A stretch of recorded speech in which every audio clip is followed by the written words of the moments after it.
Welcome to Nacht, Waffen Pilot with Penny Bradley. And today my guest is Veronica Bartonelli. No, I'm sorry. Bartolini. And now you understand I get that name wrong in my head all the time. We had a wonderful time the last time she was here, and today she had some questions for me and things things that I have talked about on Gale of Gaia's YouTube channel, and yeah, we're going to get a little deeper into who the people are who are taken for space, why they are chosen, and at least how Nacht, Waffen uses them, because Veronica was also in Nacht, Waffen. So she's younger than I am, so she was possibly used in very different ways than I was, because this is like a generational thing. And I've learned from counseling other people that over time they have treated us better. We still end up doing some pretty nasty things, but they have treated us better over time. They no longer do the 2200 altars and all the trauma that it requires to produce them. So, welcome, Veronica. Thank you, Penny. Thank you, sister. I'm so happy to be here. Thank you. And Bartolini rhymes with linguini, so maybe that's another way for you to remember. But also, Valerie Bertinelli, they would call me that. I'm like, okay, I don't look like her, but if that's not Bartonelli, it's not. But anyway. It has nothing to do with the look of you. It's the way it right. Went into my brain. The sound, right? The way the sound went into the brain. So I'm really sorry, and it's okay. I don't mind. I'm used to them getting it wrong, and then I'm like, okay, are you done trying to pronounce it like 10 different ways? Because this is the way you pronounce it. Thank you. Out of respect, of course, and we laugh. But you know, since I was a kid, I had to defend my name. I was very strong about it.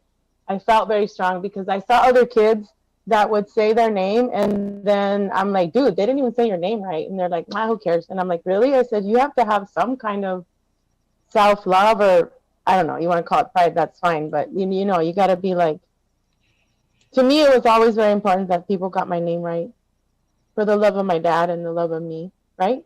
Absolutely. I was very used to my birth name is Penelope, and every new school year there would be a new teacher who blew it. And they would blow it in a different way every year. And so it became something of a, when they would get to my name and I could see them struggling, I would just say, people call me Penny. Yeah. Yeah. Well, Penny, I was listening to, this is the third time that I listened to how the black goo came in. And I mean, I've listened to, when I had an awakening in 2017, I did understand that, you know, they were shipping this black goo, the Navy was, and that it was sentient, and that some people did get sick, you know, and there was only like one survivor. It was like if the black goo was talking to them, they were scared of it, blah, blah, blah.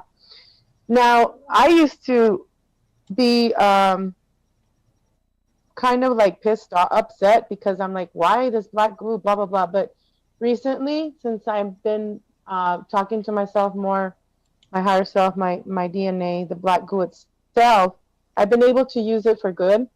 Like we talked about the last show, I do talk to my phone, anything sentient, and pretty much everything is sentient. I mean, my bike listens to me, my car, right? Because it Well, has a black goo also. And even because for my advantage, you know? because all of reality is sentient, but that's a concept that most people are not really ready for. That Why not? I've been talking to things since when I was a kid. when when you drop your awareness from the illusion that matter is solid, the illusion that we are independent beings, and when you drop from that level to the quantum static field, which is like at least 5 levels down,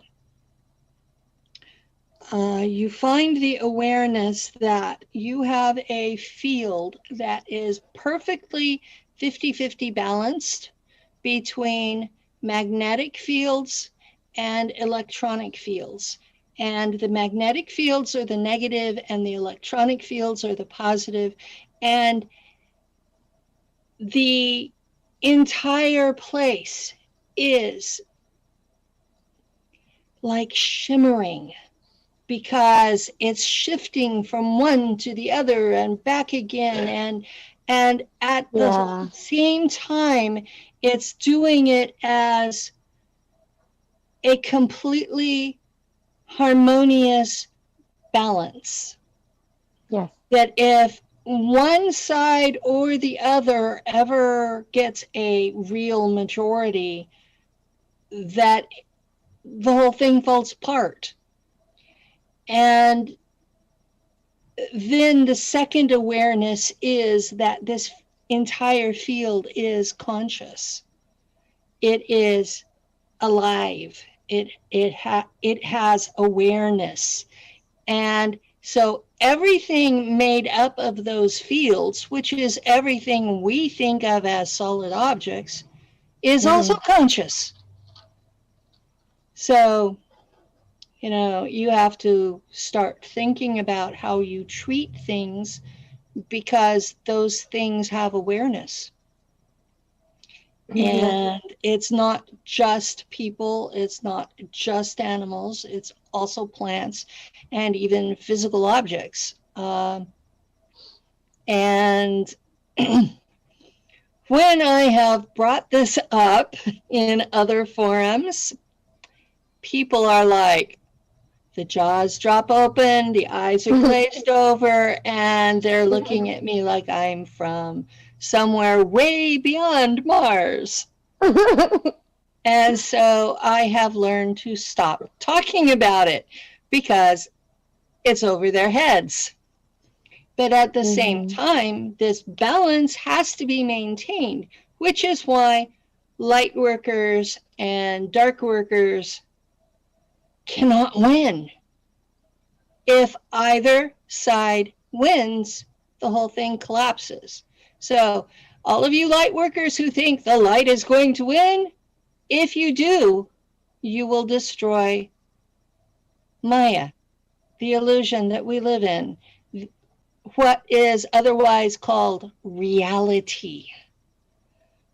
Because that balance has to be maintained.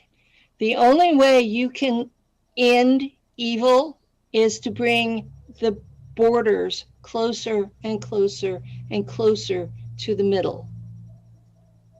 That's the only way you can end the stuff you don't like on the other end. You know what's weird, Penny? What you were saying right now, evil, I just saw the word backward and then the other way. And so evil, what's the solution for evil? Live, life. Yeah. Right? Well, I just got that. In my terminology, it's, stop judging them for being what they are, because they are, their presence is required. Thank you. We were talking about Lucifer, the show, and I talk to Lucifer, but if the people are like, oh, so you're Luciferian, no, I respect the other side because the other side is me. They say, well, Veronica, you say you have Draco blood, dragon blood, but they're bad, and I'm like, they're not bad. Not everything is bad, guys. Like, my blood, I love my DNA. I had to come and embrace the black goo, my DNA, because at first I was upset. I was Oh mad. yeah. And I And talked to the white Alpha Draco. Sorry, guy. Sorry, your turn. Sorry. oh no, go ahead. I got tongue-tied. But I get excited because I was mad for the longest time. And then I finally had a talk with Alpha Draco, Draconia. He is white, tall, very muscular. And I said, I forgive you. I understand you fathered me into this on my dad's side as well. And the other reptilian Dracos, the ones that were following him, because they were a mixture, back into the ship. And I was outside, mind you. I was seeing this right here. I was sleeping. I was seeing this in my mind's eye. And I said, I forgive you and thank you. And I started crying. It's like, I'm sorry I hated you for all this time. I'm sorry that I didn't understand my powers, and we left it at that. And like I said, the other ones will still try, and they'll try and hurt me or my kids, but they can't. They were upset Yeah, with him. one of the things that got to me Uh-huh. was all of the people who believe all of the religious propaganda. Okay? Because if you track it back through comparative religion, there was no Satan before the Roman Catholic Church. Exactly. They required an enemy. So they created one. If you go back through comparative religion, you will find that there were ETs on Earth who were worshipped as gods. This is historical fact. The God of the Bible was one of them. And if you study enough, you'll be able to name which one he was because it's that obvious. And actually, what the Bible did was took the Sumerian tablets who had gone through Akkad and Babylon and several translations, and then they took them and said, okay, we're going to apply this to our God. And they took stories of two different guys and mixed them. And if you go back and study those original documents, you can name who those two guys are. And then you come through time, and the Roman Catholic Church labeled one of them the devil. Right. And so we're looking at, there were 1,000 ETs here at one time, 5,000 years ago. And the people they created together became all of us. Now, they weren't just in Africa, they weren't just in Atlantis. There were people being created in pockets all over the planet. And the last ones were in Atlantis. And they had 10 tribes. Now, we know where 2 of those tribes went. One is the Moors, and the other is the Scythian Caucasians. And those 2 tribes are brother tribes, and they have been trying to kill each other ever since. Yep. Still are. I mean, that's the bottom line, is ever since they were taken out of Atlantis, they've been trying to kill each other. So, who are the other 8? That's a big question that I've had. Right. And, what happened to them? Did they all die when Atlantis drowned? Or are there pockets of them somewhere doing things that we aren't aware of? So, I want people to keep an open mind because we don't know what those other 8 tribes have done. So, exactly. So I have a quick question. And I'm trying to, I have all these questions, okay? So I'm trying to keep it not so wild. I think in linear terms. Okay. So if you go too far outside of linear, you're going to lose me. Right. Yeah, that's what I read your thoughts. Yeah.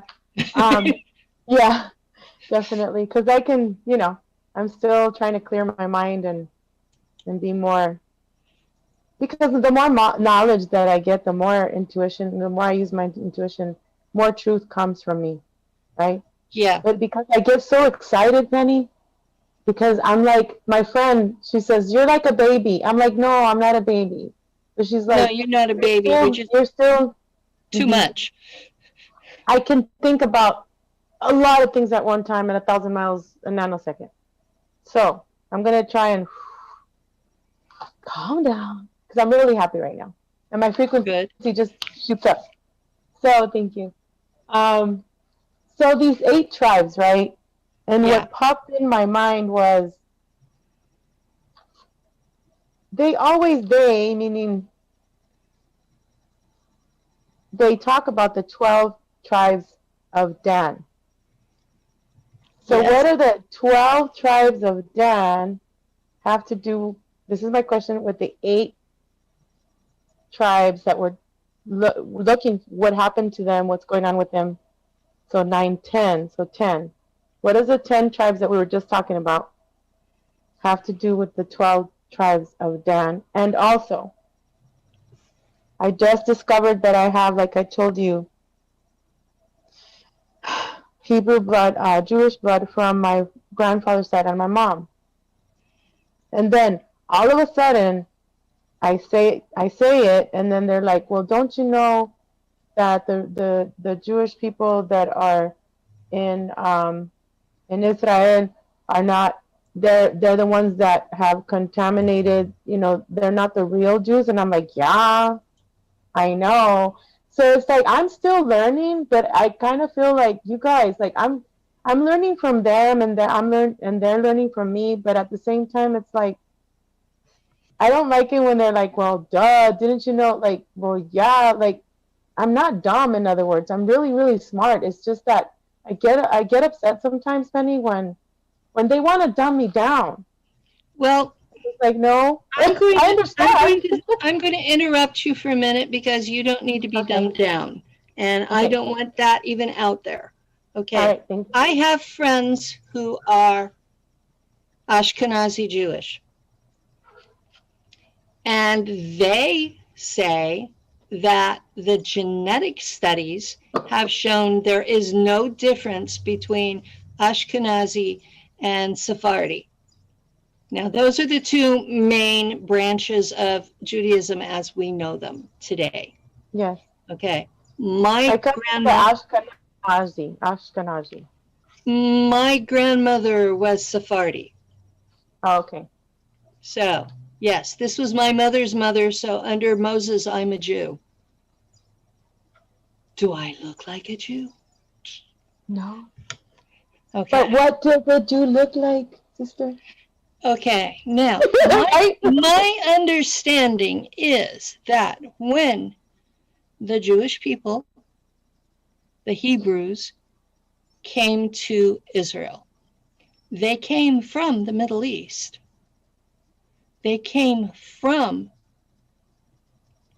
Ur, Erech, Sumer. Yeah. Okay.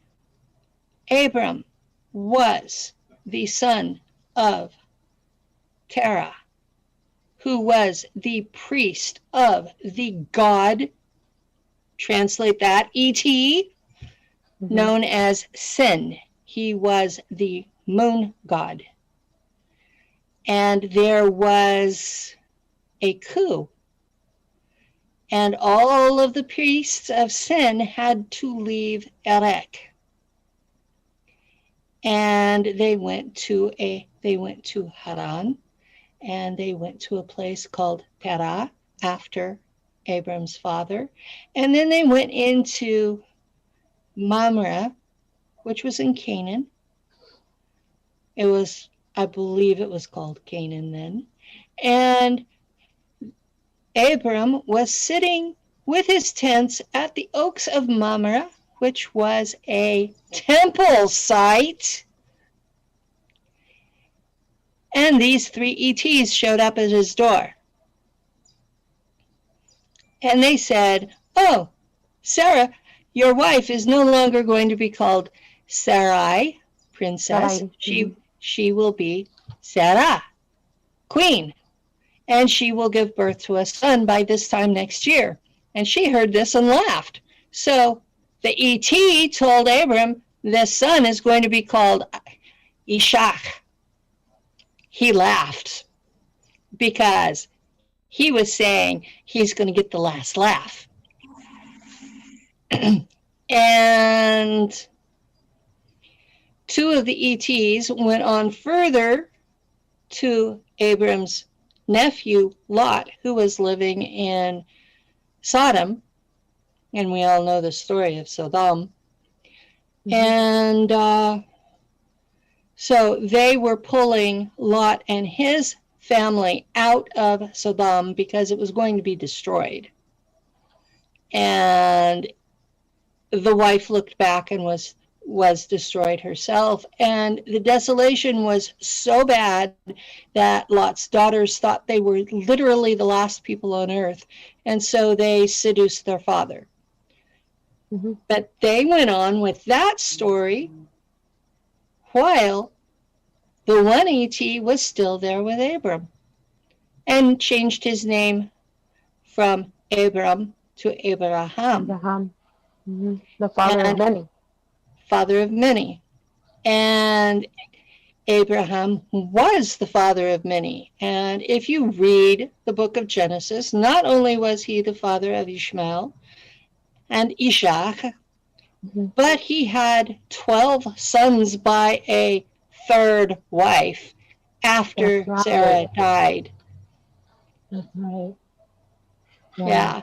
So I'm remembering. So you've got 14 boys, and each of those 14 boys made a different tribe. And they're all related. They're all Semitics. They're all descendants of Abram. And now I'm going to enlarge the picture. So now, guys, this has been a lot of study, and this is all based on Earth history. This has nothing to do with me being in space. This has nothing to do with mysticism. This has completely to do with study. Okay? There are a group of people on this planet who are not the same as the rest of us. They have a higher percentage ET blood in them. These are the people who have Rh negative in their families or themselves. And I put it that way because my mother is Rh negative, but I'm not. So it's the people who have the Rh negative in their families are a higher percentage ET than the rest of us. Now, if you look at the Sumerian tablets, if you look at even the Bible, if you look at the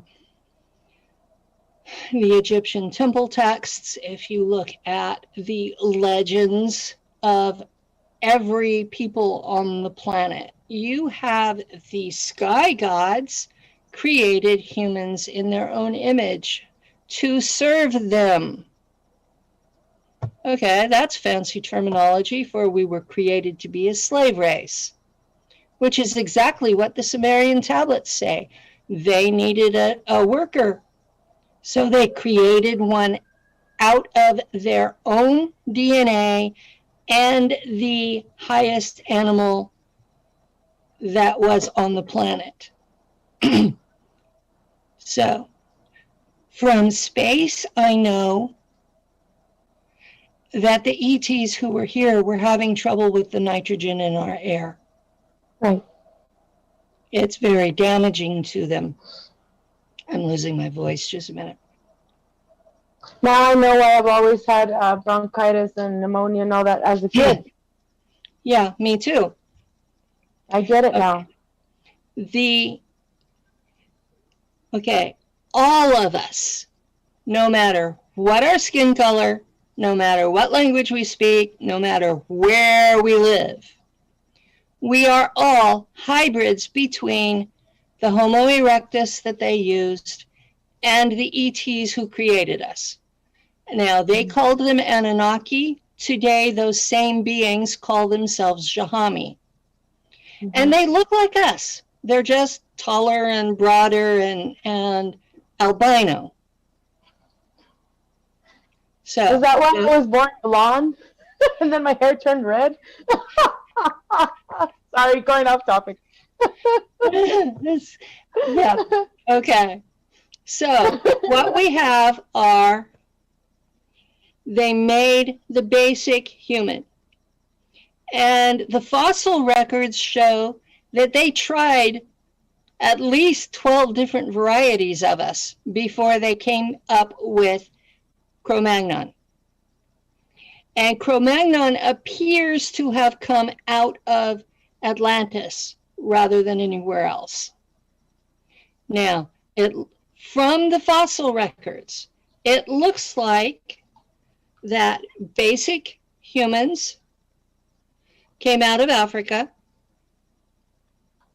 that Denisovians came out of the Tibetan region and went north and east, that Cro-Magnon was created on Atlantis and spread both directions from there. And there was another center in somewhere in what's now the North Pole region, the Arctic Ocean. There was another center somewhere there that was also creating a version of humanity. So we have 4 different labs working on the servant problem. What they wanted was someone smart enough to do the work, but dumb enough to be obedient. And that's why religion came in. That's part of why religion came in, yes. But they did, the story of the Tower of Babel is the story of what happened after we rebelled. We were building the tower to heaven. Translate that into modern English. Yes, we were building a starport with our own spaceships. Yeah. And that was too much for them. So they dumbed us down to our current state. And then they imposed religion on top of us to keep us there. Of course, you have to worship the ET that owns you. And that's why we have competing religions, is because different humans were owned by different ETs. And so they were taught different religions. Now, all of them were basically the same. Love each other, don't fight, do what your God tells you. Right? But then... only have sex with the one we assign you to have sex with. Mm-hmm. You know, the one that God chose for you. Oh gosh, that sounds like modern stuff right now. Pay attention. Pay attention. Listen to what the words actually mean. Okay? It's telling you all along, we are a slave race, we are owned by ETs, and they define everything in our lives. Now, what makes you think they went away? People are still interacting with them telepathically. That's what mystics are. Just because they're not in your face living in the same town like they did 5,000 years ago doesn't mean they ever left. They just stopped interacting with us because the nitrogen in our air was deadly for them. So they're in nice little places where they have nice air that doesn't hurt them. So now that then you have these people who traveled Okay. Mhm. The group,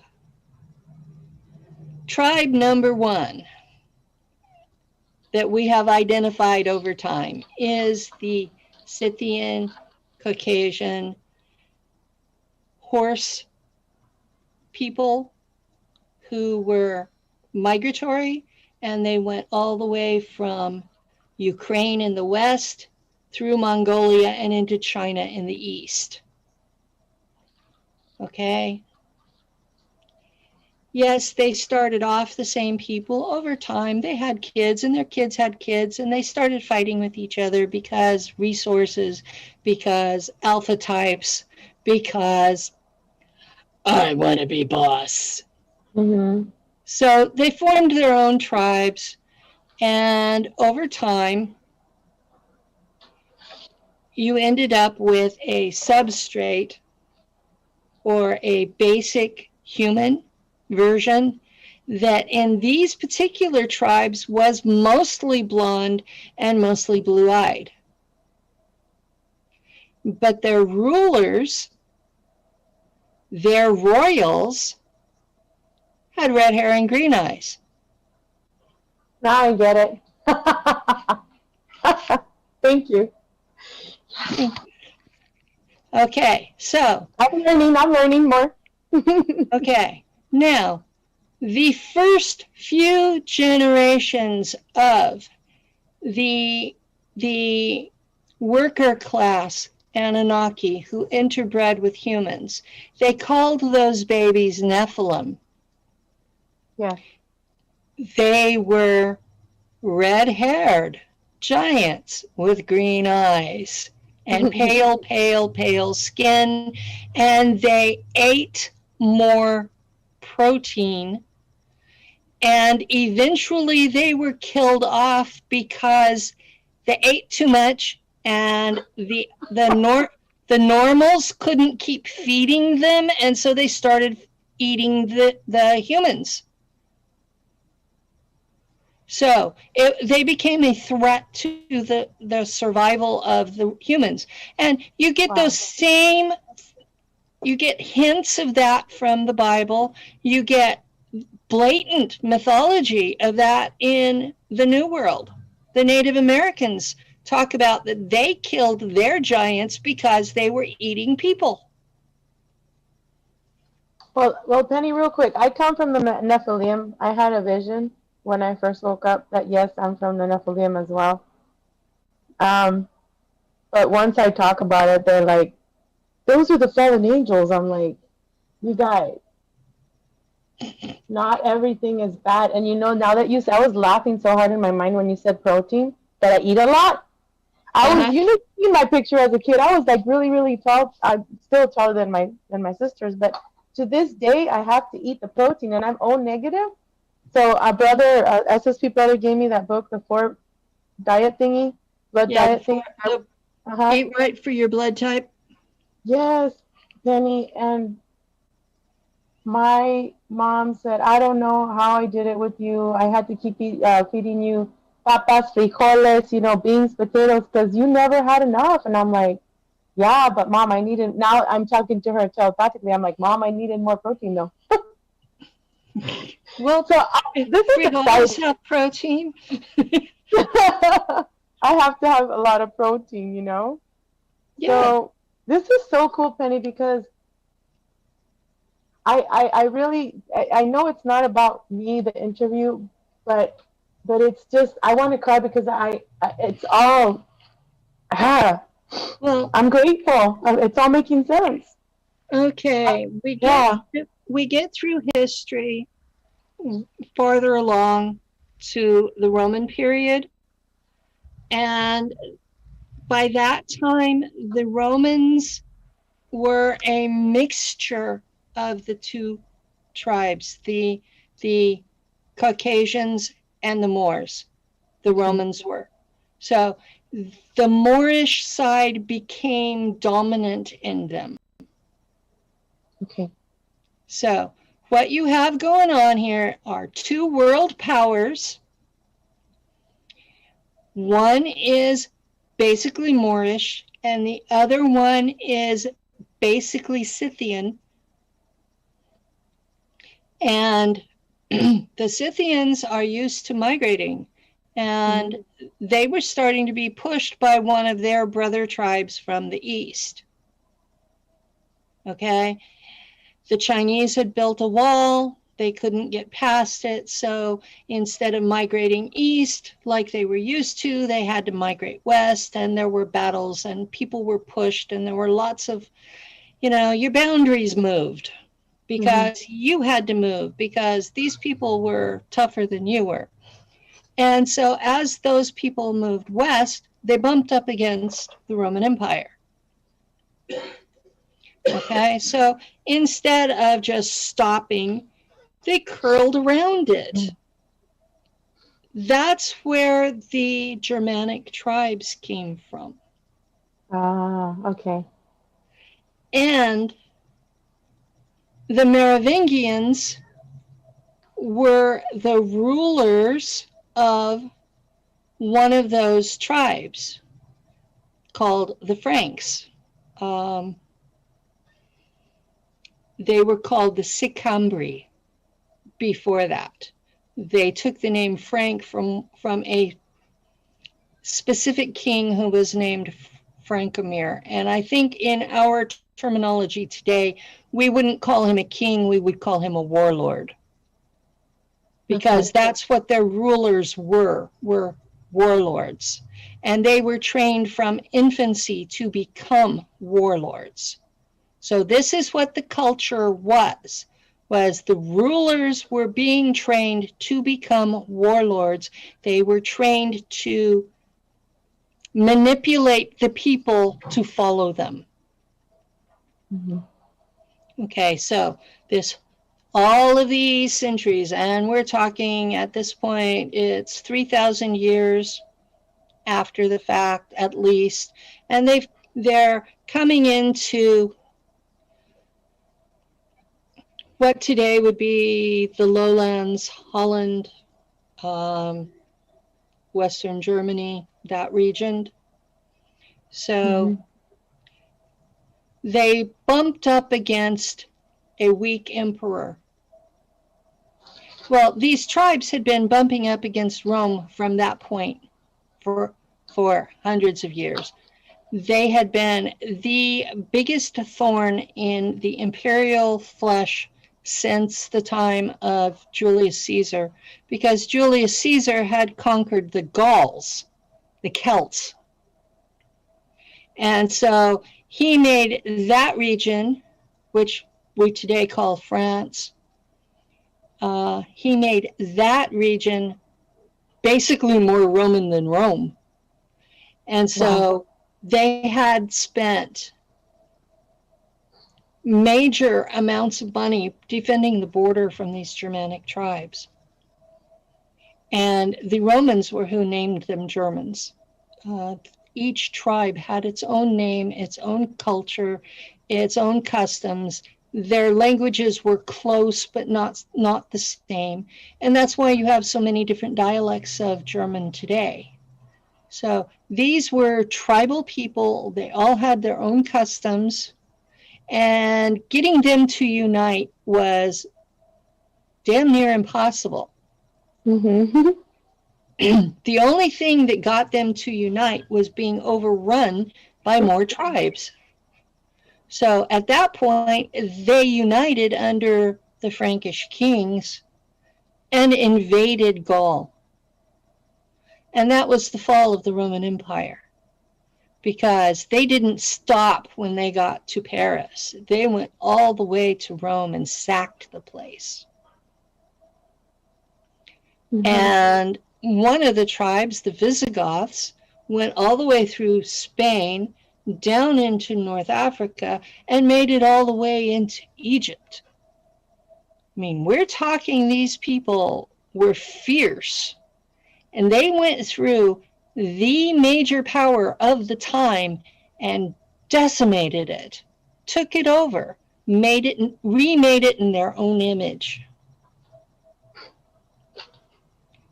So, in the mess of all that was how Islam rose. they filled the gap. But Islam is a Moorish tradition. Mm-hmm. And it comes out of that same sky god tell you what to do. In Mm-hmm. fact, what the name of it means, submission. Submission to what? The ET sky god telling you what to do. So we're back to the same. The more we cycle, the deeper it gets. But I'm understanding, yes. okay, this Merovingian tribe, Mm-hmm. they're named for Moravia. Yeah, Merovius, I think that's his name. And he was like the grandfather of Clovis the Great. Clovis the Great was the one who broke through the border. But this family, they had some real bad habits. I mean, from a Christian perspective, they had some really bad habits. They thought they were basically gods. They took as many wives as would have them. So they had lots and lots and lots of children. And they had a high number of alpha types. Mm-hmm. A very high proportion of alpha types. In fact, to find a child that wasn't an alpha type was rare. And they were bloodthirsty in a lot of ways. And that bloodthirsty was translated into vampirism. So, okay, so that's why I tend to be anemic, and so does my daughter. that goes. When I give blood, They won't even take my blood. It.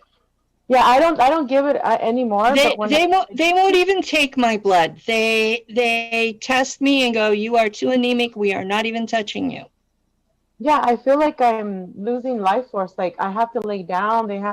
This was the last time I gave was in 2006, and no more after that, because I did it twice that year when I was in the police academy, and I'm like, I'm not a wuss, guys. I just have to take a break. They had to give me orange juice and whatever.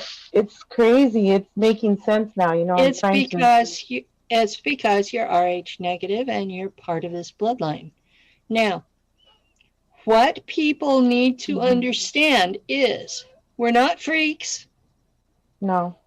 We're not any less human than anybody else. We are still the same lineage of Anunnaki on one side and Homo erectus on the other. It's just our particular mix is closer to the Anunnaki. Which is the Shahami. The Shahami. Got it. Okay. We are just close. We are more Shahami than the average human. But we are still humans. Mm-hmm. Now, with that being more Shahami comes abilities. I was just going to ask you about that, because we came in with abilities. We can't.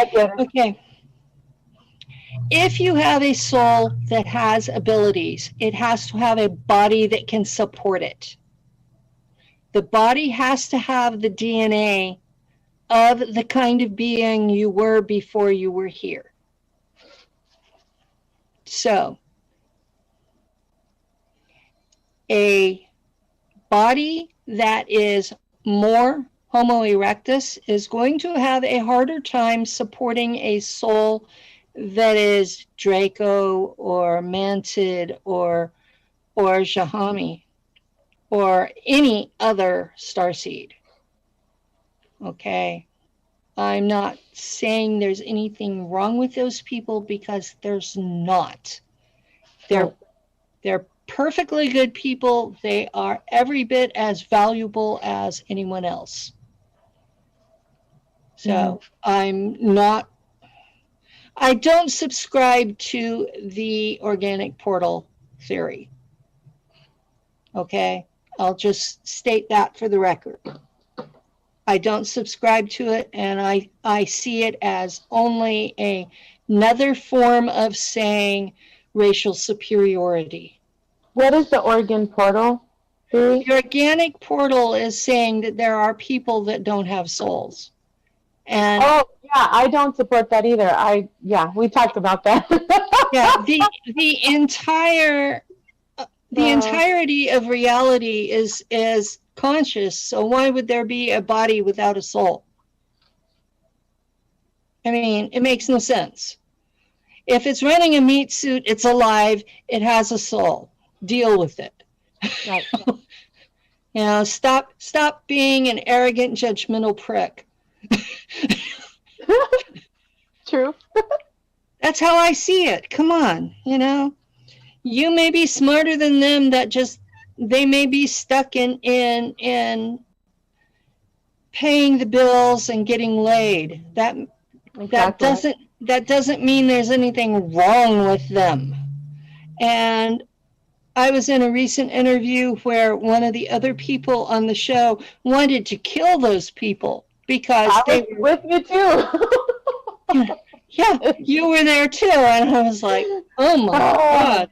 I was the one that served with the Germans in space, but she was the Nazi. And then I was asked to calm everybody down, and I'm like, oh, hell no, I'm not too.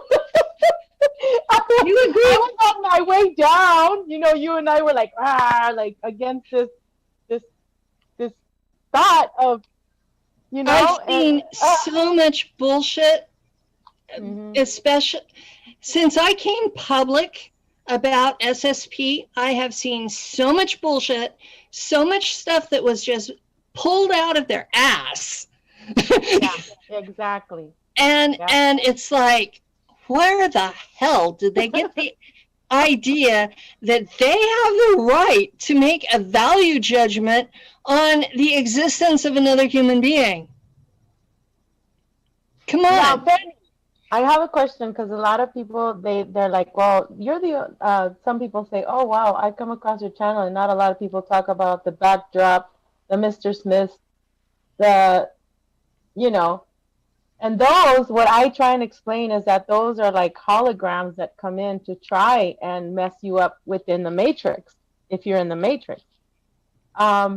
But see, there's a difference between backdrop people, zombies, Mr. Smith, right? That's all one. I'm naming them all the same, versus the ones, meat suits, like you say, the others, that, you know, we all have a soul here. But when there's a number, a numeration, you know, that they mess up they give a certain code, we'll say, because I do a lot of downloading of codes and numbers through quantum physics, and then I use them for my good and for others, right? But there's a certain numeration. You've got a flare on your camera. Oh, the doggy, I mean, the cats are open the window. Let me fix that. Sorry. Mama. Sorry, Mom. Is that better? My cats are on the windowsill. No, it is, sort of. It keeps flaring. Just. Oh, weird. It's okay. I can see you now. Yay! Can you hear me now? I can see you now.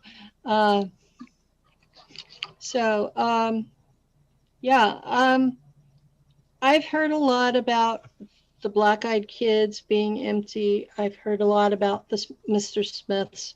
I've heard about the Hat Man. I've heard about the Shadow Kids.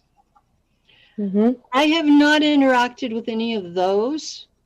I have interacted with beings who were from a nearby frequency, and I would shift just enough that I would be able to see them as black shapes. And my understanding is that they could see me as a black shape at that point. but that they were not evil. They were just going about their normal lives in their own frequency. Yes, I do agree. I have a little girl who has been with me for a long time. And the other day, someone was here, and he said, "I heard a little girl." And I said, "Yeah, she's been with me for a long time, and I will hear her, mommy." I tried when she came to me when I first awoken in 2017, and I said, "Okay, I'm going to return you to sender, sweetie. You have to go back to where you come from, find your mommy, you know." But I gave her a choice. You either stay with me and you're cool, or you go back to where you came from. Well, she stayed.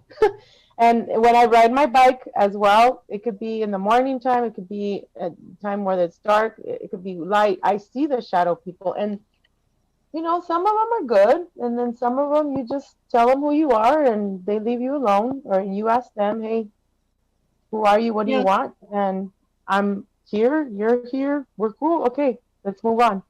Well, So I fluctuate as to what frequency I'm living in. true. That's very important. I'm glad you brought that up. That's something that people need to understand. Yes. I am not stable in one frequency. And it's part of how my soul was created, and I fluctuate between frequencies. So I see into more than one dimensional reality at once. Yeah. And a lot of times I will see 2 or 3 of them overlapping, and they look different. So as a child, I had to learn to tell the difference because my dad would beat me if he couldn't see it. Church of Christ preacher, what can I say, Yep, I did learn to tell what was 3D reality and what wasn't by what he could see. So this is what happens when you have these abilities and your parent doesn't. So especially if they are very rigid, deep, very religion-based, which he was. And this is part of why I don't have a lot of respect for religion, is because he was very abusive based on his religious beliefs. Yeah, I can relate. And so I came back from my initial service with altars and seeing interdimensionally, and didn't remember who they were, and Dad didn't believe in amnesia, and I was 4 years old and spoke German instead of English, and it was a nightmare from my perspective, because I had already gone through this entire lifetime of abuse in space to come home and be abused more. Exactly.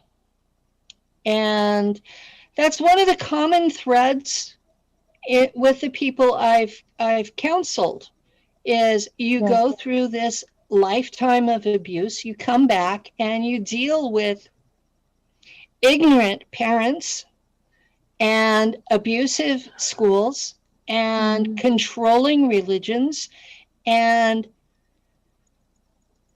some of the kids who are from the elite families come back and are trafficked by their own parents. I mean, sex trafficked, sold. And our audience needs to understand, we are human like everybody else. So this isn't cool.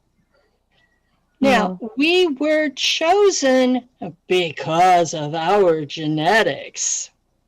Don't you just love when you hear that in an interview?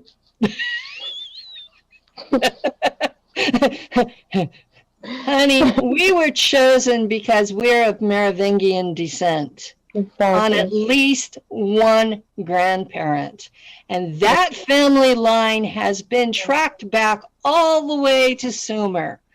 They have records. They know who every damned one of us are. Yes. Why do you think they wanted me dead?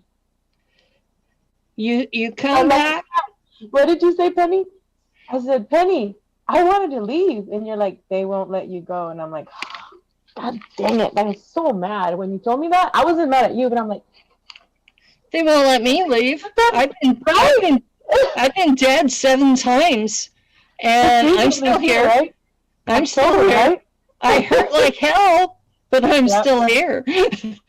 And I'm still talking, and I make sense when I talk, at least most of the time. You do. You know, if you listen to everything I say, it is consistent in itself. Yes. And let me bring up something. You Sure. know how you said your father was a Christian preacher? Well, since I was a kid, I was baptized in the Catholic religion, and when I was 21, my mom's like, "Oh, now we got to go to this one." And did the whole Christianity thing. I know the Bible backwards and frontwards. They wanted us to have that training, Penny. They did, yes. Can you talk a little bit more about that? It's like, why? You know, I had healing hands. They used me for my healing. I sang in the choir, played the violin, took care of the kids. Until when I had the awakening, I was like, no more. You guys are not going to use me anymore. I will send healing to those who ask, obviously. Now that I'm talking more about this, but it's very upsetting because they're like, oh, one of my pastors said when I was going to church, he said, well, if you don't tithe, you don't know, your kids can get sick, or all this bullshit. Excuse my language, but it's bullshit. It's fear-based control. Right.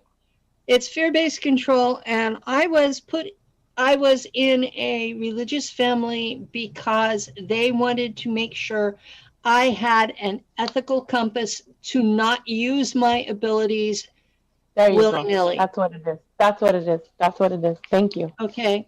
Now, when I was still in the church, I was in the Church of Christ, and then I was in Church of God in Christ, which is ethnically American Black people basically doing the same thing as Assembly of God. And I got involved with it when I was at San Diego State and visited them for something else and thought, damn, this is cool. Yeah. Yeah, I loved their service. I would probably still go if there was one near me. Yeah. And then when I moved up into the mountains, I was being subjected to V2K. And I was literally told to go to a specific church and present myself to them. And of course, they thought I was insane. So, but yeah, I did this Sunday. I taught Sunday school. I served communion. I was the person licensed to lead prayer service if the priest got sick. And while I was an Episcopalian, I was subjected to 104 exorcisms because they thought my altars were demonic possession. They did exorcism on me 3 times, and it didn't work because there's no demons. It's there's no demons, exactly. Right. Yeah. There's no demons. It's your own mind is fractured. It's not demons, and they can't understand that simple concept. So I do not willingly interact with Christians on a regular, close, ongoing basis because it inevitably comes to, well, you need this. Well, you need to know Jesus. Well, I already knew Jesus. In fact, that was one of the things that they used me for, was when I prayed for someone, I would get what I asked for. It would work. Yes. And so I was like, I was on prayer teams, and if there was a time I couldn't show up for prayer teams, they were livid. Oh, they were mad. Yeah. They were mad because you have to do this, and I told them, at that point I was.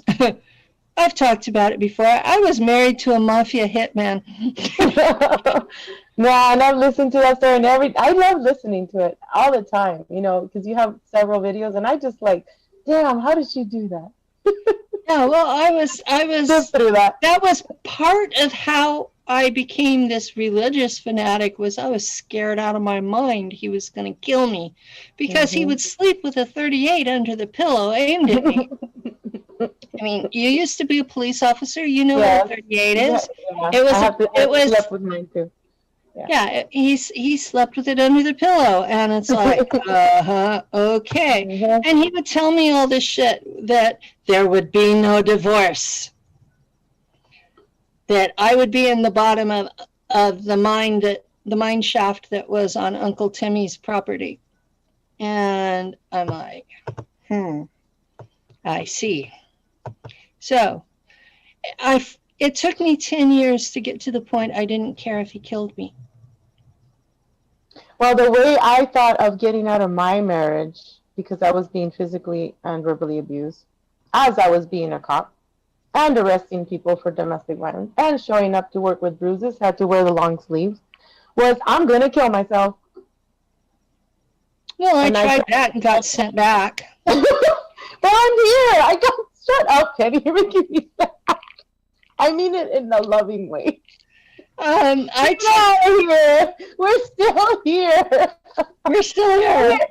You're not allowed to die. I took 27 amitriptyline, I was in the hospital for 2 days, and then they put me in the nut ward, and the doctor asked me, well, why'd you do it? And I told him, and he says, next time to kill your husband instead of yourself.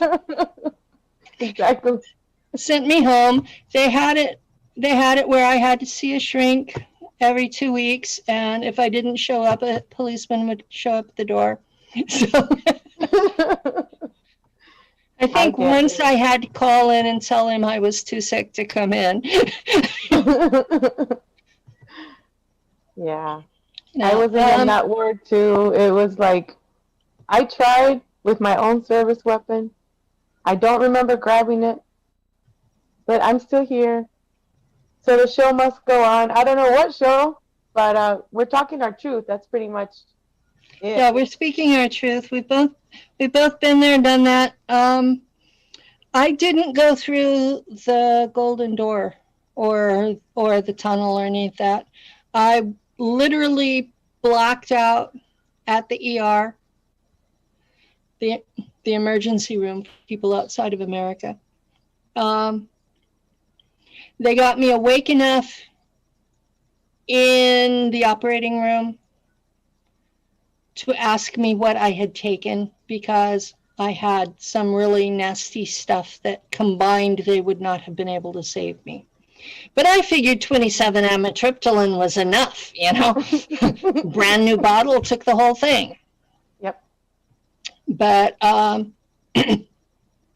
that's because the first bottle didn't work. Right.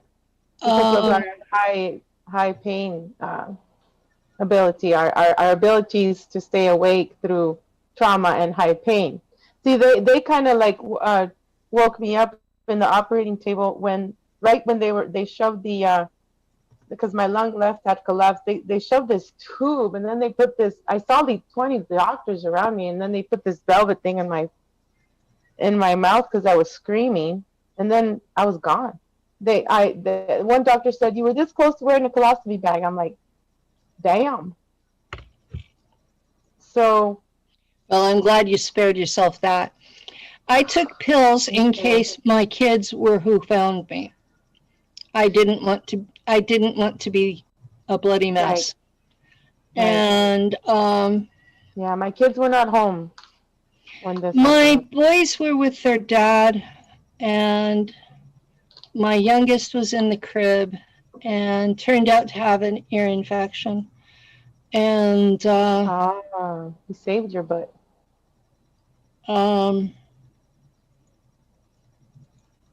My kid's dad was a complete self-absorbed prick.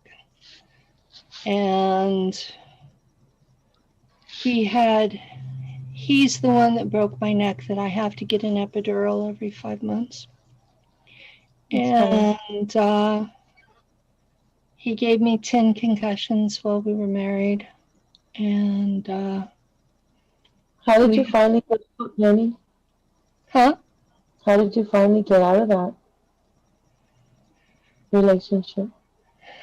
I finally broke through my religious training, because I had been trained, brainwashed, that marriage was forever, that there was no divorce. And to be submissive, right? To be submissive and supportive, and to put my children first, and that my entire reason to exist was to have kids and be a submissive wife. And those of you who know me now, you know how it was destined to fail. But same here. Yeah, my first husband was a closeted gay. Oh, okay. And that was 90% of our problem. So he took it out on you, huh? He should never have married me in the first place. And that was 90% of the problem. And when I got proof that would hold up in court of his adultery, I divorced him. And there were several times that he asked me, "Did you divorce me for adultery or incompetence?" And I said, "The incompetence is why I divorced you, for adultery." And during the divorce, I outed him to his family and told them, as long as you treat me with the same respect you treat total strangers, you can see your grandchildren. You start bad-mouthing me to my children, and you won't. So they didn't like it, but it was the only way. You know, I wanted my kids to see their family. I didn't want to be that person, but I didn't want them to be subjected to your mother's evil. Right. Mm-hmm. And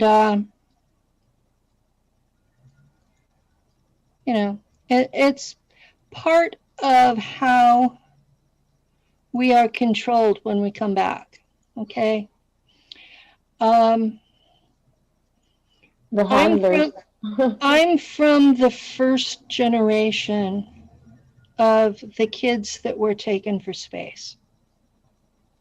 I mean, literally the first generation, because... So was I the second? Because I was taken at 3, and I was born in 71. You would have been... I'm 49 right now. You would have been... they had changed how they treated the kids in the 70s, so you would have been considered third generation. You know, because I was taken in the 50s. Eisenhower signed the treaty in 53. I was born in 55 and already had DNA modifications because of the treaty. And I was taken for service in 59. And I had DNA modifications, yeah. Handed over to the Germans on Mars in 64. Okay. So, and when they brought me back, it was back to 1959. So, and my parents had no idea who or what the hell they were. Mm-hmm. As far as they were concerned, we were poor white trash. You know, farm work. My dad worked on a dairy, was part-time preacher at church. He would get mad at church and just be a dairyman. And he never owned his own dairy. It was always working for somebody else. And that was why I spoke Portuguese as a child, was because we lived on dairies owned by Portuguese people from the Azores. Mm-hmm. And it was in Central California, and I went to school with the kids from the labor camp who mostly spoke Spanish. They were mostly from Michoacán. Michoacán. Yes. They were from there. So they didn't exactly speak the Spanish they were teaching us at school. Right. They spoke something else that was mostly native. And they were very hardworking, honest, honorable people that were often treated like slaves because most of them were there illegally. And so their employers would hold that over their heads and basically treat them like shit. And so I grew up with this utmost respect for those people. Mm-hmm. And because my daddy had dark skin, still don't know why. I mean, seriously, my family tree, I should be exactly what I am: pale skin, reddish blonde hair, blue-green eyes. That's exactly what I should be by my family tree. And then you look at my daddy, and he looked Hispanic. Dark hair, dark skin, gray eyes. Yeah, like my mom, her family is from Baja California, and my great-grandfather was from Spain, blue eyes, blonde hair. And then he lost his family to the bubonic plague or whatever, went to Baja California from España, from Spain, married a Peruvian Indian woman, had 10 girls, and they all had bullets on their chest, fought through the Revolutionary War. Before that, he became a priest and let go of his priesthood because he fell in love. And to make a long story short, my mom has 4 brothers. One of them just passed away. He was dark. My mom has the French blood in her as well. French, Spaniard, and Indian. So he was very, very, very dark. They thought he was almost black, but we were raised Hispanic, but we're not Mexican. Does that make sense? It makes perfect sense. So maybe your brother could have been part French? According to the family tree, which I have researched on Ancestry since 2005. According to that, my father is a British mix and is descended from British royalty and is a Stuart. Okay. Yeah. And his royal ancestry were exiled to the United States by Cromwell. Oliver Cromwell exiled that whole part of my family. Wow. And in fact, one of my ancestors, William Bryan, he and his daughters were dumped off the ship a quarter-mile offshore in the hopes they would drown rather than come ashore.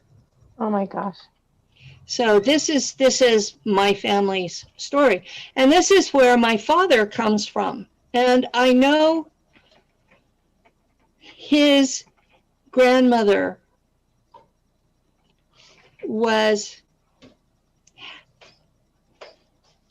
her mother was adopted, so we have no idea what her mother's people were. But her father was descended from Charles Parks and his Cherokee wife. Charles Parks had an American white wife and he had a Cherokee wife. And my family's from the Cherokee wife. So technically we were illegitimate, but we were still there, still real. And, you know, I would think that the dark skin came from the Cherokee, except that my great-grandfather who married her also had dark skin. So it had to have been from before him. Right. Makes sense. And I can't find it. That was my whole reason for doing the family tree in the first place, was I don't know where the hell that dark skin came from. And in the meantime, I found out that my grandmother was Jewish. I found out that I'm descended from royalty that I didn't know was there. I have proof of descent from a Cherokee woman 200 years ago, so it's not recent enough to count. And I already talked to them. Uh-huh. I'm not on the Dawes roll, so the Western branch doesn't claim me. I do have people at the Eastern branch who have my same last name, and I have not figured out how or if we are related. But they look like my dad. Wow. So I'm looking at this and going, did we get the wrong parent in there somewhere?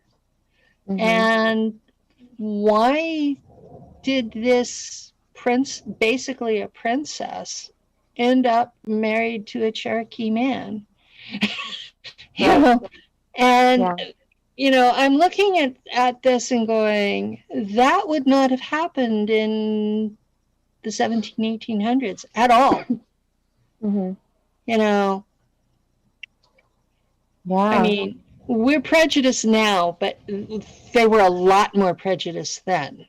Back then, yeah. And even though the Cherokee were more advanced than the English were at that point, the intermarrying was not a regular thing. Right. I have a question. My family, my sisters, they always say, because I told them, recently my uncle on my dad's side, about 3 years ago, he said, yeah, we have Persian blood from the Italian side and my dad's side. I also have German blood, and Spaniard so they're like, well, why don't you take a DNA test? And I'm like, all right. But at the same, because they want the whole family to know, so that way they can claim it. But I said, guys, my DNA is totally different from yours. My DNA is different from my sister's. Ooh, what is that? Move it to the left a little. Okay. Yeah. It's not showing up. Your back screen is taking over. It's the Ancestry DNA one for health. Ah. Yeah. Don't talk about how to do that for me, because yeah. It was half price, so I ordered it. Yeah. And I haven't done it yet. And I figure they have anyway in the blood banks, that they have, like we were talking about earlier, they know where we live. People say, oh, I don't use my name on Facebook and the YouTube and my address. I'm like, fool, they already have us. They already know where we are. They track us every day. They're listening right now. Yeah, they're listening right now. We haven't done anything to piss them off because we haven't blinked out. Usually I'm kicked off at least once every radio show. Seriously. Wow. Usually it's like at least once I'm out of here and have to come back. And we haven't had that yet, knock on wood. Maybe because I said the 3 and the 4 letter yeah, the 3 and the 4. We haven't mentioned the 3-letter agencies. That's true. Or the 4. Want to? Yeah. We haven't talked about any government agencies. That's probably why. Right. But yeah. Now, what we need to let folks know is you can be a Merovingian and not know it. Right. Very easily. because most people, my grandparents' era and older, they were either really proud of it or really ashamed of it. Because if you were related to royalty and you were not rich, Exactly. you didn't talk about it. Right. My So, grandfather grandfather's sisters hated my grandmother, who they got together when she was 14 and he was 22, by the way. I just found that one out. She, he, that was real they were common then. rich, right? They were rich, but my grandma didn't have the money. They came from royalty, and so did my grandfather on my dad's side. But Hmm. they hated her because she was poor. I was like, Yeah. what? Makes sense. Yeah. Oh, family. My dad was 19 and my mom was 16 when they got married, and that was in the 50s. My grandfather was 21 and my grandmother was 16, but his Wow. 23-year-old brother married her 14-year-old sister. Oh, wow. See, This is yeah. this is That was this is normal back then. that was normal in Arkansas and Sorry. Oklahoma. Hmm. My other grandparents were both 21 when they got married, and she was considered an old maid. Oh, I was considered old. My mom's like, when are you going to get married? I was finally 24 when I got married, and she said I was old. And I'm like, Um, what? I was 19, and my Funny. father was calling me an old maid. Hmm. And it was this was the culture I was raised in. Me And too. um, You know what, Penny? To this day, though, did you go through the same shunning? Like they tried to shame me because I'm divorced. I've been divorced 8 years. I'm not with anyone. I I'm happy. Everybody always seems to, hey, when are you gonna find someone? Or even the programming of you have to be married, and it's like, no, I'm fine right now. I've been through a lot. The three-letter entities will send men to say, oh, I'm gonna marry you and take care of you. And yeah, do they? No. We talked about that too. well, I've been married twice. Both lasted 10 years each. Um, I had serious health issues from both of them trying to kill me.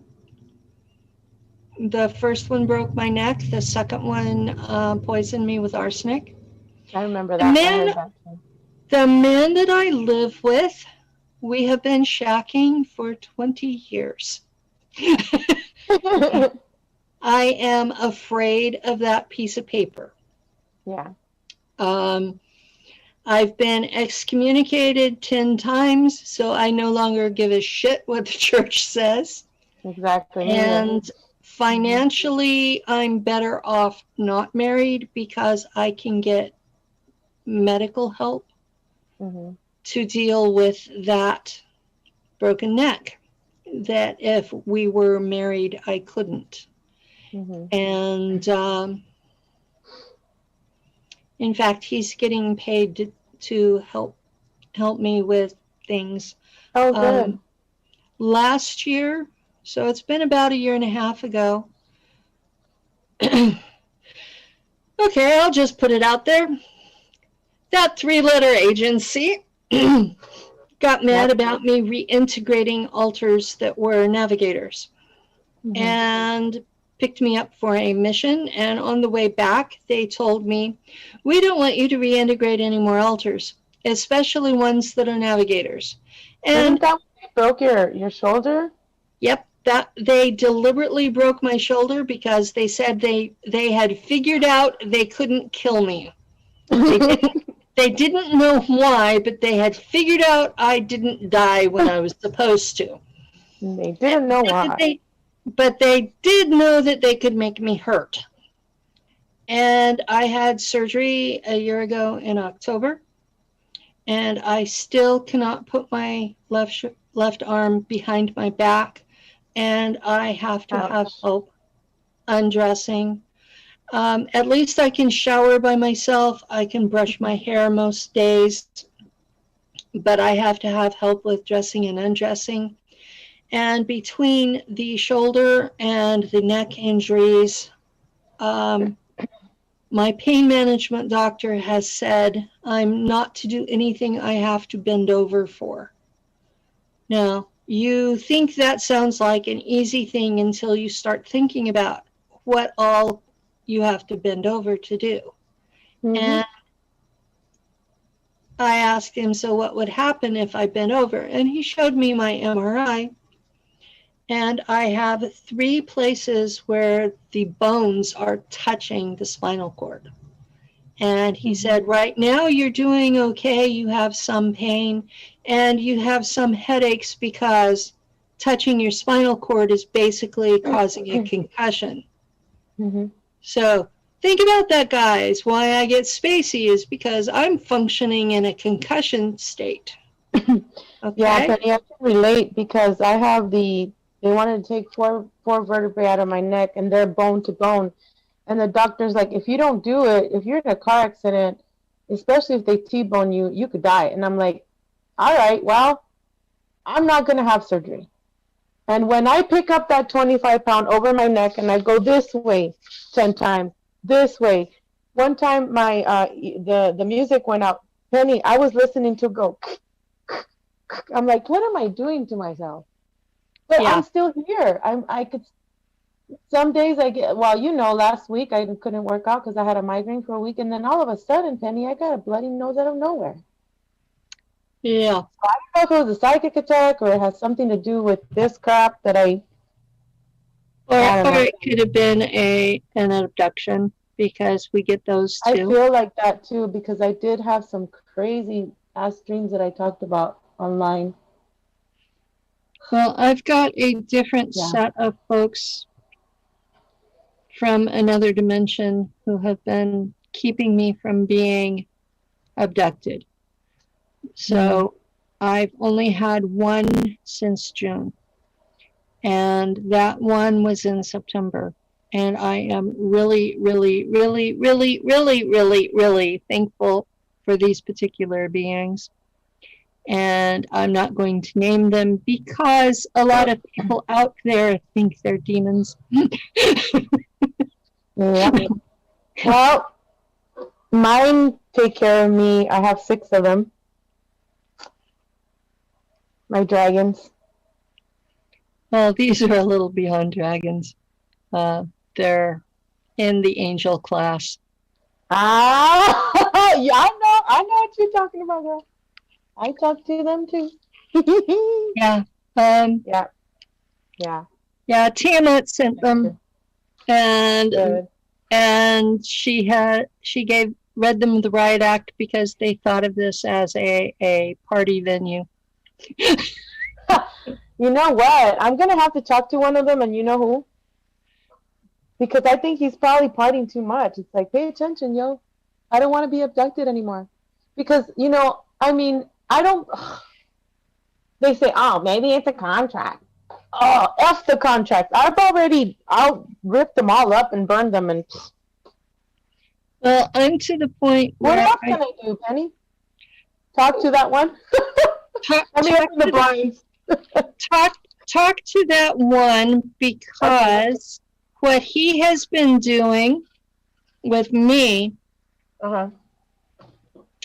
is he will wrap his wings around me while I'm sleeping. Okay, I'm going to ask him that. And what that does is because he's a different frequency than I am, it confuses my frequency readings on the monitors on the ships. Okay. So they can't find me because his frequency is overlaying mine. I will totally ask him that. Maybe does I that can make get some sense? sleep. Yes, totally. That makes sense. Yes. Okay. Thank you. So I feel better. I feel better.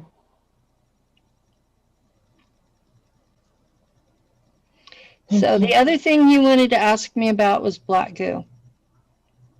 Well, yeah, I wanted to talk about like with the Hulk, Sheila, the She-Hulk that I have. I know they use the green goo and a black goo.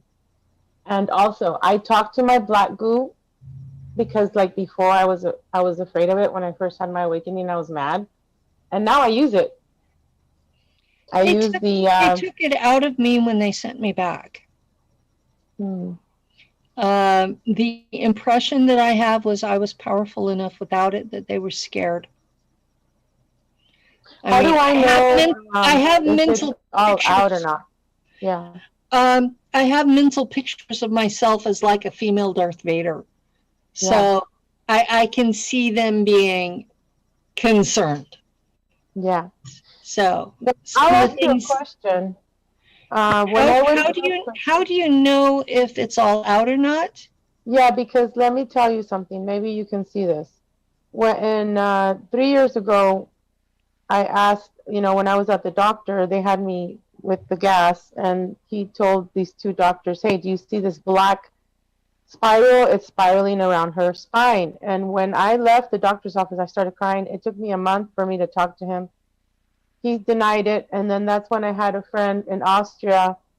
She looked at it and she said, "Yeah, it's like a black octopus that was around you, but I will send healing, and in your mind also see it going from black to one day being clear." So I did. I imagined that, and I went ahead and healed myself, and I don't see that anymore. Yes, I have a lot of pain in my back and in my neck, but I don't see it clinging on. And then I talked to Osiris Ra, this other guy, and he said, "Yeah, that's where they had you hooked up in the SSP." Yeah, I know him. So, okay, can you please tell me more? Like, what do you think? Because I don't know. When they sent me back, they put Mm, me into the regen tank with the Germans, and they set it to remove all of that. okay. So my black goo, all of it came to the bottom of the regen tank along with all of my implants.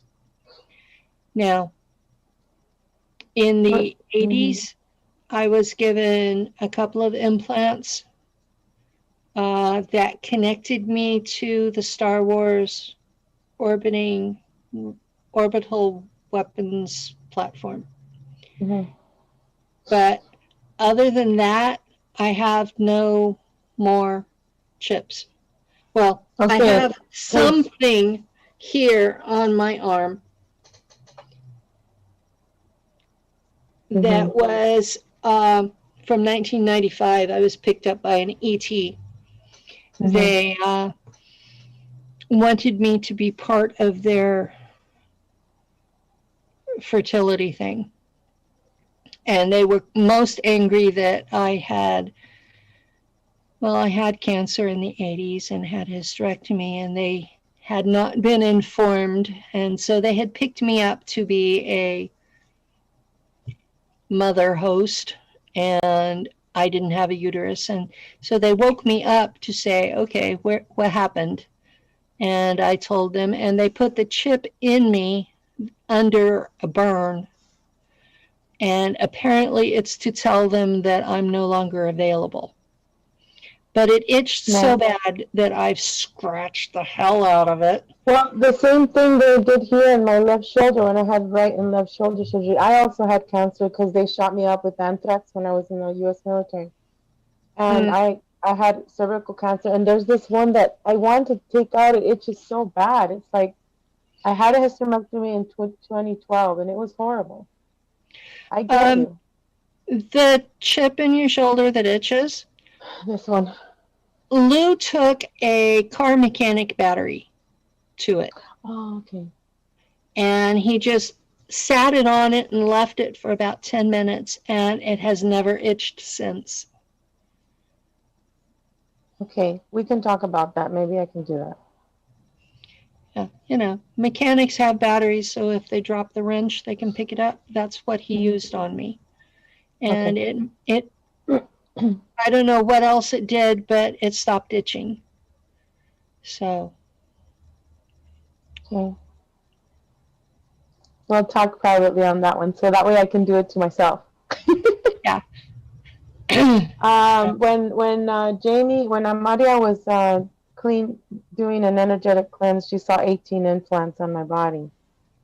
And I'm like, dang, I only knew about 6 of them, but 18? What the heck? I had several people do work on me when I was first coming around. I mean, my memory was activated in 2013, and before I came public, I had a lot of work done. I went to several people who have since told me that I'm delusional, so I won't name them, but one of them removed 50 etheric implants, and another one said that he removed 5,000 implants, which I thought at the time that was ridiculous. But I went to this lady who she calls herself Mother God, and she's on Facebook. And she removed 257. And that was the highest number that she had ever removed from anyone up to that time. And when she came out of the trance, she said, "Damn, girl, they really didn't want you to function, did they?" Right? I'll have to look her up too. That's crazy. Yeah.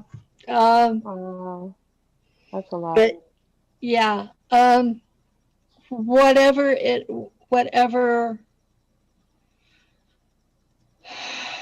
I'm still not sure exactly what I am. I've got a decent idea of what I'm here for. And the public part of it is exposing what happened to us in the secret space programs and why. What they are using us for, why they chose us.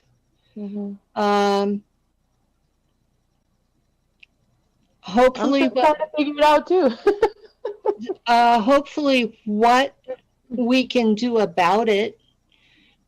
Since it's mostly that 1 3-letter agency, we can contact Congress and put pressure on them to investigate that particular agency. Might as well throw the others in too. Exactly. Yeah, because we know that one is not the only one doing things. We know that. Yep. And just basically tell them, investigate your intelligence services, all of them, for human trafficking, because we are just part of a continuum.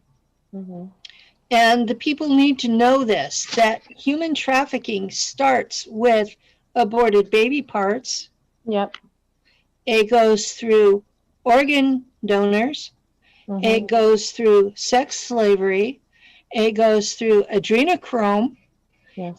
On top of regular slavery on the planet, which is all races and all countries. And if you think it's not in America, you're foolish. Yep. And it also includes the people taken for service in space, no matter what level they're at. You know, a lot of us will talk about, oh, I was an officer. Well, I was. Tony was a slave. The man who I interviewed about that he was my commanding officer in Nacht, Waffen, he was an officer. I know other people who were officers. I know people who their job was to guard the outside of the ship. Exactly.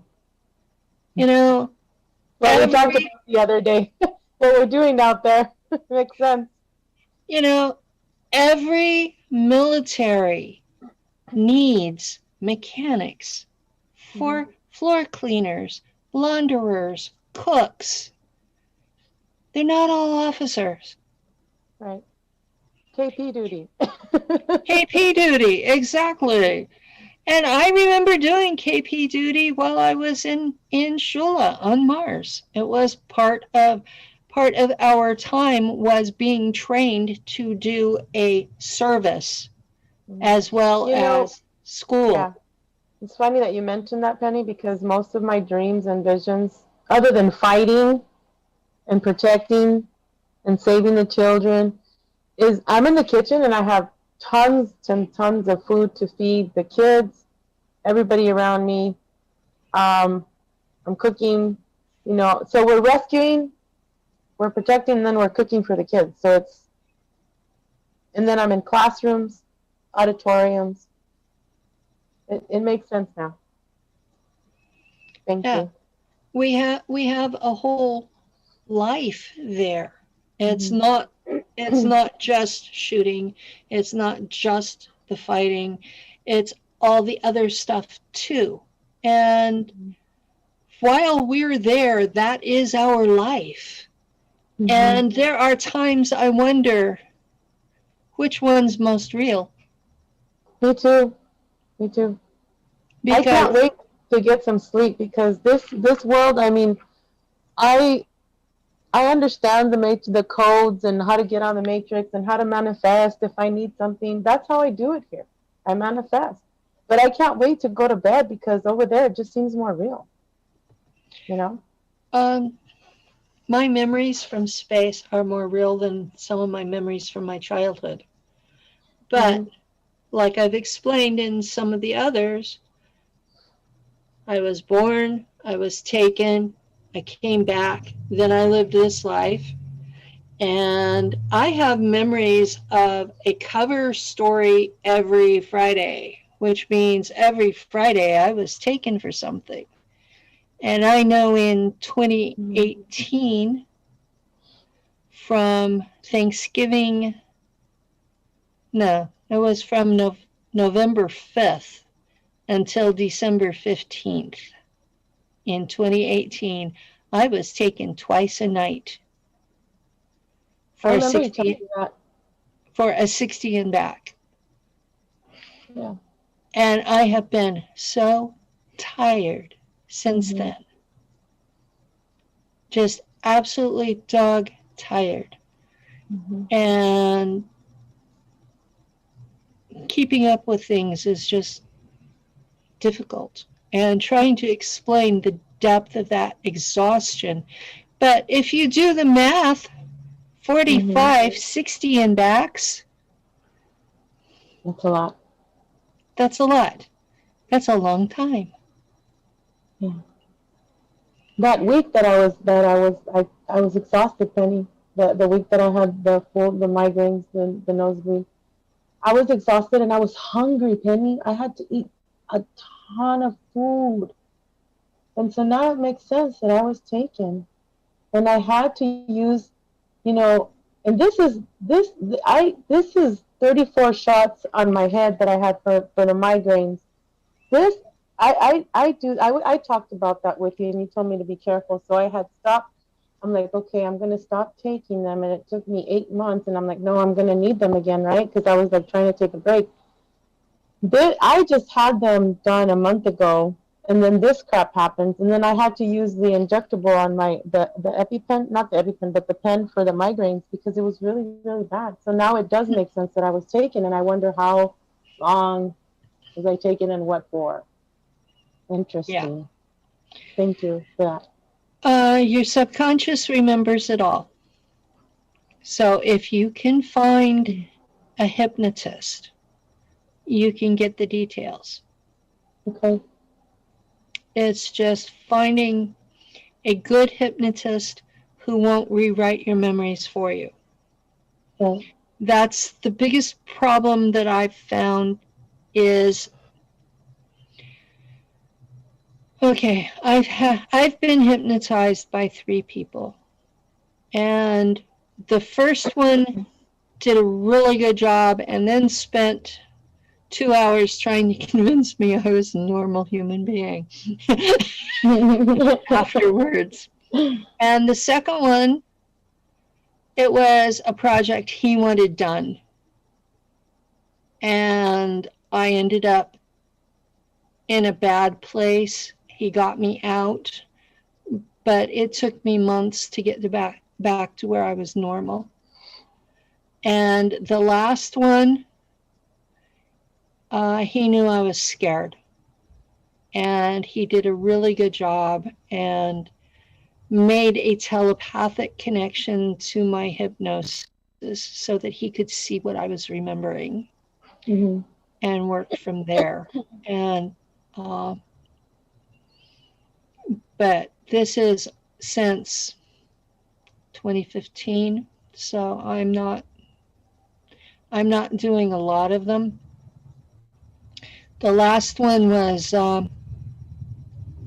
I was abducted by the Jahami and they tried to kill me. Oh, shoot. And not just kill me, but they were peeling off my altars and destroying them with the intention of completely destroying me so I could not reincarnate. That was the intention of what they were doing. Wow. And they had destroyed the second one when the Germans showed up to rescue me. And the Germans lost that.